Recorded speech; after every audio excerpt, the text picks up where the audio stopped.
Anak laki-laki ini sedang mengikuti ujian. Ia menulis bahwa 3 kali 9 sama dengan 3. Setelah menjawab soal itu, ia merasa sangat percaya diri. Saat teman sekelasnya bertanya bagaimana caranya, ia menjawab bahwa soal itu terlalu mudah. Hasilnya, ia pun mendapat nilai kosong. Nilai itu membuat ayahnya marah besar hingga menampar wajahnya. Tapi anak itu tak merasa bersalah, justru ia malah tersenyum. Hari itu, guru memintanya membaca dengan lantang. Tapi ia berkata bahwa huruf-huruf di buku sedang menari-nari. Guru terus mendesaknya untuk menjawab, hingga akhirnya ia pun menjawab.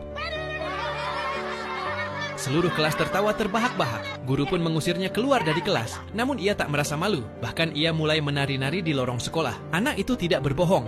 Dalam penglihatannya, huruf-huruf memang menari. Karena sejak kecil, ia mengidap penyakit disleksia. Tapi orang tuanya malah mengira ia hanya malas dan bodoh. Setiap hari di sekolah, teman-temannya menganggap ia bodoh. Padahal, IQ-nya di atas rata-rata. Ia bisa memecahkan teka-teki dalam hitungan menit dan melukis dengan cat minyak tanpa kesulitan.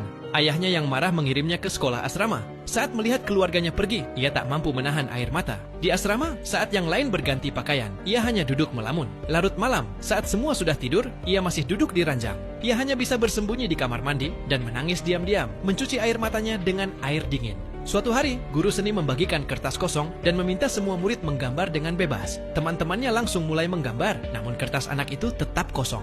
Hal ini menarik perhatian sang guru, tapi ia tak memarahinya.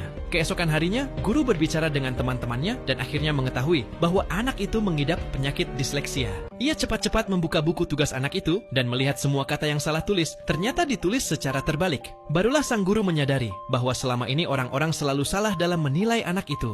Hari itu di kelas, guru bercerita tentang seorang anak yang benci membaca, merobek buku-bukunya, dan mematahkan pensilnya. Guru bertanya, siapa anak ini? Seluruh kelas tertawa. Anak itu panik, ia mengira cerita itu tentang dirinya. Tapi ternyata, anak itu adalah Einstein. Anak itu terkejut. Ada orang yang melihat dunia dengan cara berbeda, tapi mereka tetap jenius. Ia mendengarkan dengan saksama dan akhirnya tersenyum. Saat pelajaran luar ruangan, semua murid membuat proyek masing-masing. Anak itu menancapkan pensil ke tongkat kayu dan menggunakan daun untuk membuat layar. Ia membangun sebuah perahu kecil yang bisa bergerak sendiri. Melihat karya jenius ini, guru dan teman-temannya memberi tepuk tangan. Kisah ini mengajarkan kita bahwa jangan pernah meremehkan orang lain, karena kita tidak pernah tahu apa yang telah mereka lalui.